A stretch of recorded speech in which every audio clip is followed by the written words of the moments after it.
What are the best photographs you've seen this year? Have you learned anything from those photographs, like what camera settings to use, what accessories, the clothing to getting you out there and surviving the elements? Well, in this episode, I want to talk about just that.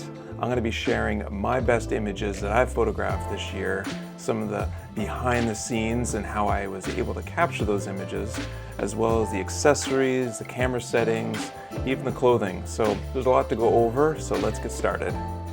If you're new to this channel, my name is Shannon and I'm a full-time photographer in beautiful British Columbia. From soaring mountains to hidden waterfalls and elusive wildlife to stunning sunsets, I'm excited to film each step of the way. Whether you're here to learn, be inspired, or simply enjoy some stunning visuals, you've come to the right place. Subscribe to my channel if you want to see more videos like this. Oh, she's a beauty. First image that I took, which is of a short-eared owl. This is my favorite out of the bunch, just because of all of the colors and the camouflage and how they hunt and dive for their prey. My first pro tip is to bring snacks so you don't get hangry when you're out there. Next image is of a red-winged blackbird. This is kind of inspired, I guess, by Simon d'Entremont. Hopefully I said your last name right. So shout out to you. A couple of people asked me about these gloves that I've been wearing. So they're really nice fingerless gloves.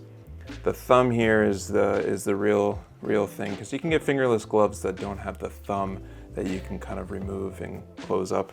I will have links down below if you want to check out some of the gear that I use. The next shot is, well, we're in the Canadian Rockies. I went on a road trip during the winter time, the coldest. And the good thing is that the crowds are minimum to non-existent. So that's great. And then a lot of people don't really go out and photograph in minus 30-degree weather, but there's a lot of gems out there in the freezing cold. On to the next image.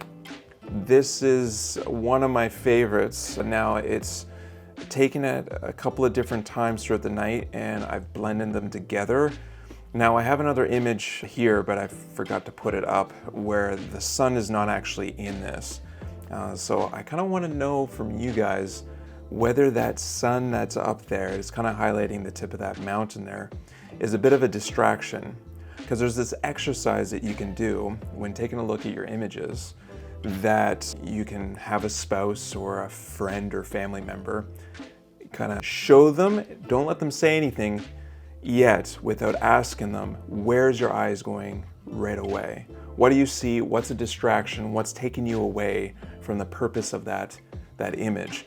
Here, I want your eyes going straight to the cabin, exploring the warmth and how inviting that cabin is, the reflections, the whole bit, and then your eyes kind of going around the scene. And that sunlight might be a bit too much.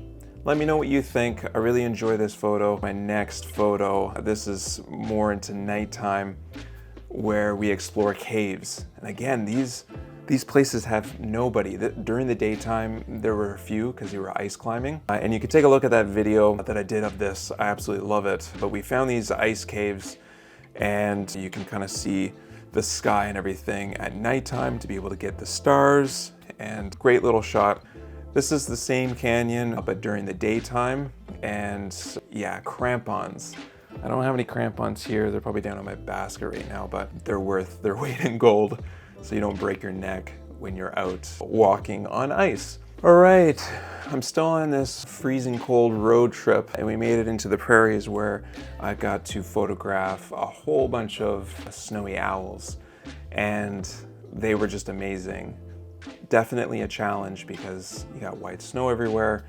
But this one right here, I think it's just kind of sort of that figure and the bashful kind of look, kind of flirty type of look that this owl kind of gave in this shot. So I really like it. Now, I really wanted this early sunrise or sunset, that warm, but I never got it. With the snowy owls this time, I was only there for a couple of days. But I saw like 8 or 9 and it was tremendous. This next shot is probably my favorite, but of course the owl is flying away. And I just love it with all the little crystals. I think we had a little bit of a snow that morning and there was still flurries, and again, that kind of gray sky. So I didn't get a whole bunch of color, but what I got is just this incredible texture, and you could see it on the wings, the feathers, and then like pixie dust type of thing. So I kind of wish I captured the owl coming towards me, but it was flying away.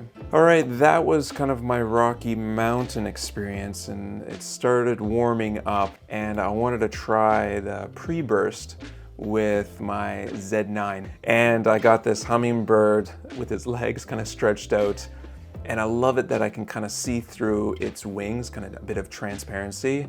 And then this next shot here is with its wings kind of fully stretched out and its legs. You can just see its little beak there. So cool. And then the next two shots, I got it so it's kind of doing its fanning. Really like these moments, and it was cool to be able to capture this one. And of course, I love the symmetry, having the three little branches.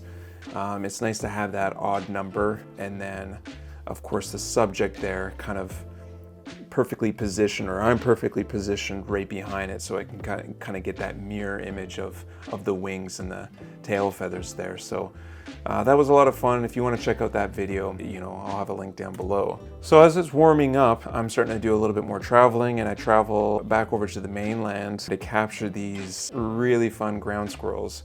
Now there's 3 or 4 different types. There's the Colombian ground squirrel, there's the golden mantle ground squirrel. Might be saying some of their names wrong and kind of mixing them up, but we'll kind of go through some of the images. And this first one is really the beginning interaction that I had with these very curious ground squirrels that are definitely tame. People have been, I'm sure, feeding them, and so they had no problem coming right up, and there was a lot of them. So that was a lot of fun photographing them. So this first encounter was just awesome, seeing it look down the barrel of my lens.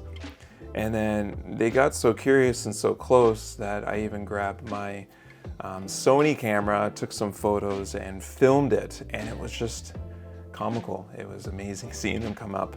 Now, what I thought in this moment was that they were so curious that I wanted to create a bit of a story where maybe they're the photographers in this instance. And I've seen this before. Now, a lot of the times it's like either through baiting.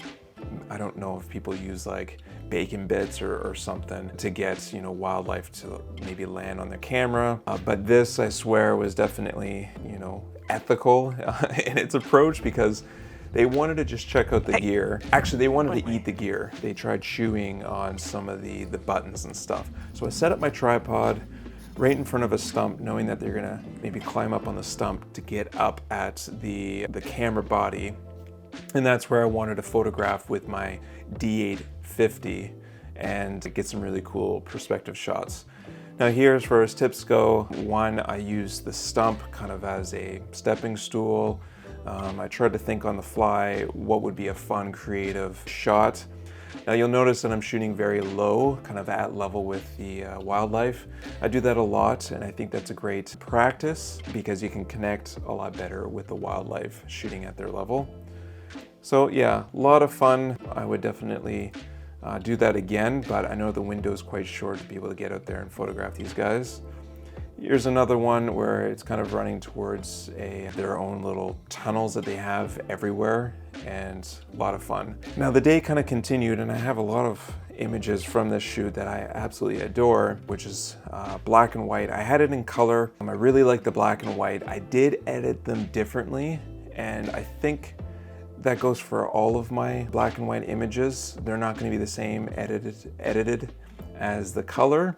Yeah, so there's certain things in black and white that I like to focus on, because you're looking at highlights and darks, not really in different tones and dealing with complementary colors and contrasting colors. You're just dealing with black and white. The next shot is one of my favorites as well, and it's a macro shot. Like the flowers and the plants down on the ground were amazing. So there was a lot of flower shots, but as far as my favorite out of the macro images, I really like this one where kind of the dew collected in these sort of bubbles on these leaves what I would say from that experience is that I don't really refer to myself as a wildlife photographer or a landscape photographer.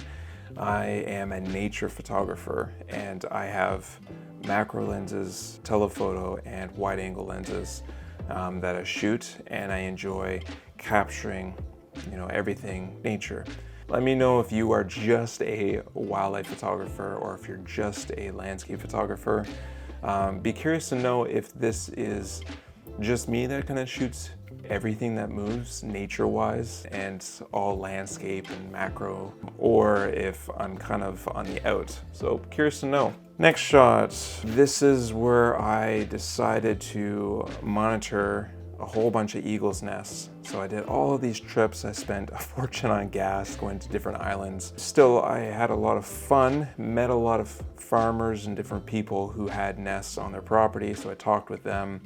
And this is one shot that I really liked, where I've got the parent eagles here. Now, they did have one young in this nest. And the next shot, this is a different nest on a different island. And again, the eagle's coming in for a landing, and you can see the little baby head of that baby eagle that's there in the nest. But yeah, a lot of work. Now, switching over to these moments with the owls in my area, we got a great horned owl, and I'm gonna show a few of them right now. You can find great horned owls fairly easy just by going out for a hike at night when they're calling, and then during the daytime, you can usually hear birds squawking like alarm calls. Even the hummingbirds, they'll make a ruckus, and you can usually find them roosting up in a tree because all the other birds are all up in arms. So find out where these owls are kind of roosting, where they're living, find out their whitewash, where they're pooping against the ground, the pellets, where they kind of spit up all the bones and stuff. All of that helps me to find these animals, find these owls, and then if they're next to a hill or something and I can have an advantage point, that's what I'll try and do. And I was so lucky with these to be able to spend evening. The other one where I can see all the branches and stuff, that was a great moment where I can be kind of in the forest up on a rock looking through, and that was a great moment. Next we have summer or midsummer, where we got some sunflowers. And I took a whole bunch of macro shots or close-up shots of the bees. Love them. But my favorite, I think, out of these shots is this one where I've got the sunflower field there in the foreground, and I've got the stars, star trail that's happening, the North Star that's kind of up there in the top corner, and everything kind of spinning. Tip I would give for this one is Photo Pills. It's an app that I think it costs a bit of money to use it or to own it. And really you can be out there with your phone and you can find out where the Milky Way is going to be, where it's going to be beginning and the end of the night, where the North Star is. You can do this all during the daytime and you can see it on your phone. So I could go out there during the daytime when I was photographing the bees, and I could see a collection of sunflowers that I thought looked really good and nice arrangement. And then I could be like, all right, well, where's the Milky Way? Where do I want to center everything? Because I did want to see the North Star and maybe that swirl. So that's what I did. I set everything up and I used Photo Pills for that. So if you are using Photo Pills already, let me know down below, because I feel like it's like every photographer should be using it. This is not paid sponsorship by any means, but I think it's a great app. Okay, out of the field and on the water, I did whale watching, sea otters, I went grizzly bear watching, that sort of thing. But the sea otters are just so cute. This guy had his hands up. There's a whole bunch of different sea otter shots. I didn't know which one I liked best. I also have this one where sea otter's kind of bobbing out of the water and looking around. Great moment, but yeah, the one with the hands up, pretty fun. And then there's this shot where they're all out there. Some of them are looking at me, other ones are kind of like hugging and holding hands and floating around. Very cool. This is what I call, I guess, the waving humpback. So it breached and then as it's coming back down into the water, it's got that one fin that's kind of up in the air, kind of looking like, you know, it's waving at us. And of course the expression kind of on the mouth there, kind of, anyways, it just looks like a cool moment where it's waving. And it's lined up pretty good with those hills and the mountains in the background, so but a fun little shot. Foxes. I did another road trip, and on that road trip I went and I photographed foxes. So this was my first or second day where I knew there was dens, fox dens, and this handsome devil was during sunset, and you could see the light kind of shimmering off the eyes. Great moments photographing this fox. But then the next one was during the morning, and I got this backlight. If you zoom in, like the hairs and stuff, they're all kind of, it's like a halo, you know, it's all lit up, lining the fox. It was sitting up on this rock getting some morning sun, and I got the hay kind of in the foreground.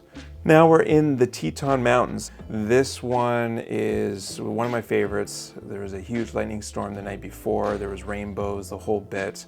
And if you've seen the video, my YouTube of landscape photography in the Tetons, it was great. So this is early morning, and this is kind of a famous spot.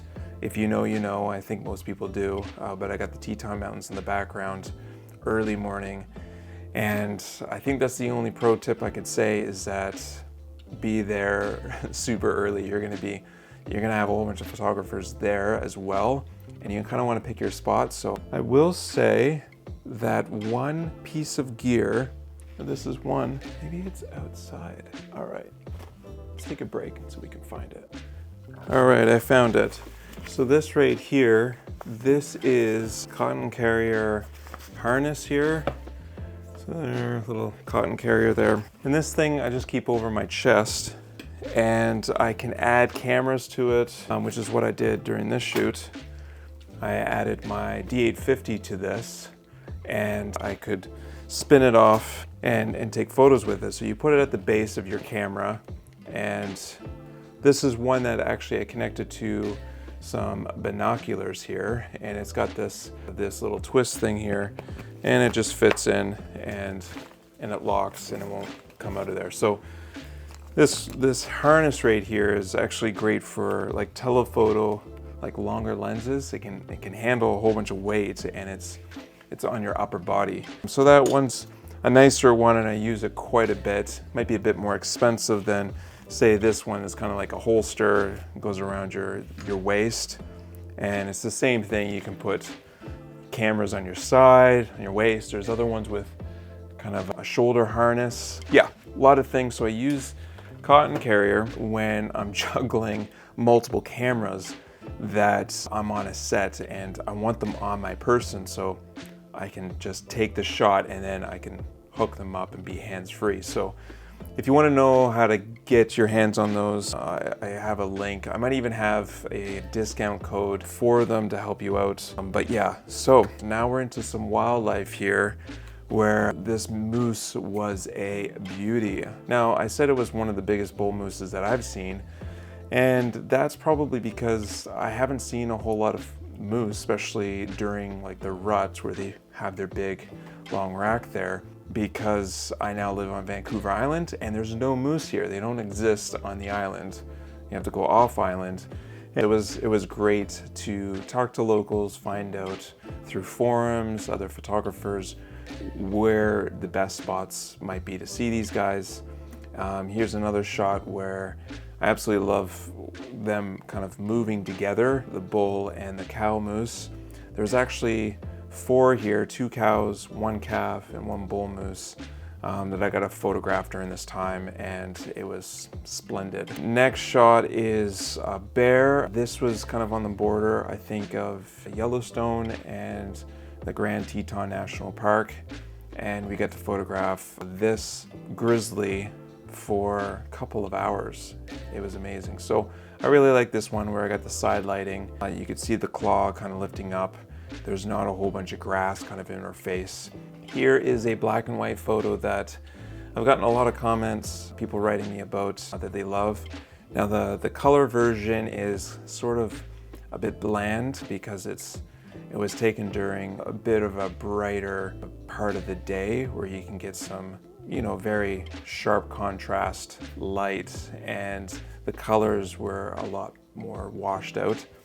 So again, I threw this over into black and white and I did some editing on it. Here is another landscape shot that I have not shared yet. There's 2 more episodes that I want to do in the Grand Tetons or Yellowstone National Park, as well as in Nova Scotia. And I just need to find the time to put the videos together.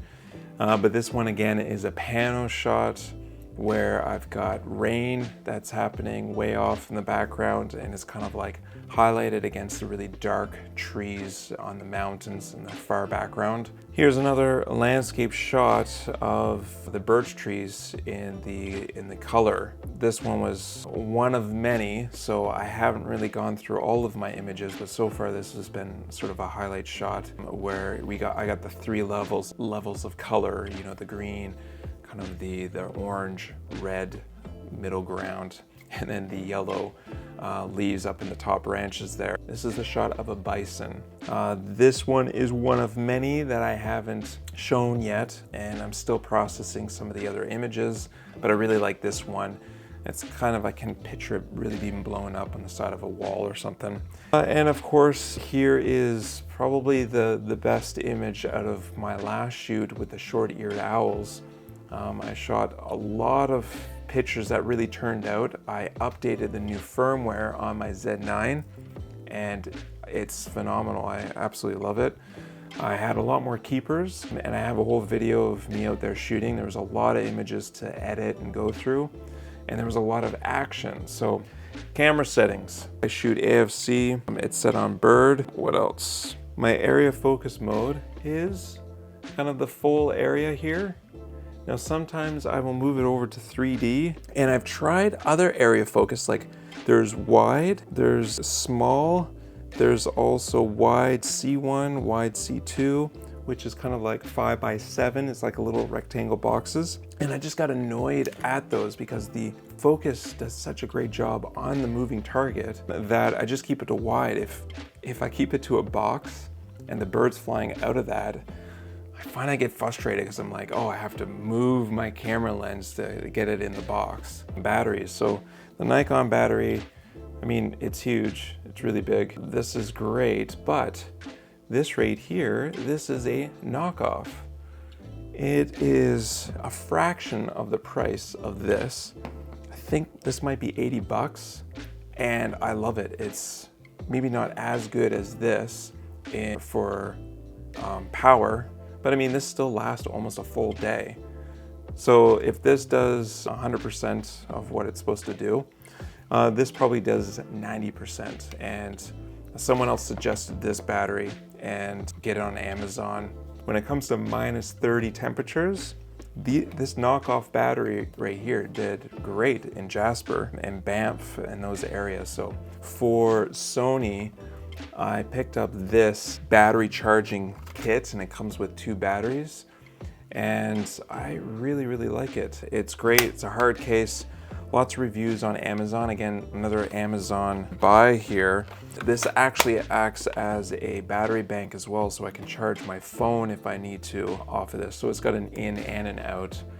But yeah, so batteries are great. Moving on to some of my last kind of images. One, I sold a huge print, 10 feet, I think it's a little over 10 feet long, to someone who wanted it for their home, right? So it's a print on canvas. Now this is where I talked about sort of panos. This one I absolutely loved. It's a shot that I did the previous year in Jasper, beautiful lake. And here I am standing next to it. For size, another huge win this year is I won an award. Woohoo! Actually, I won a couple of awards. I am at 15,000 subscribers, which is huge. I think this time last year I had a few hundred, might have been around 400 subscribers. So to go from 400 all the way up to 15,000 is really you guys, commenting, sharing, liking, and subscribing. So thank you so much. It's been a huge privilege, and I want to hear from you guys. What is it that you are hoping to learn, to see? Maybe there's something that resonated with you today on these images that I've taken, and what is it that you are looking to change, to grow into, maybe to update, or maybe it's film. Maybe you want to get into film. But if you like this content, please give me a thumbs up. It really helps out the channel and this episode. And if you aren't subscribed, think about subscribing. I'm excited to show you actually some content from last year still, because I haven't processed that yet, but also what's happening this year. So I hope you will stick with me, and if there's some other episodes that you haven't seen that you might want to check out, they'll pop up right here. So thank you, and I will see you on the next episode. Ciao.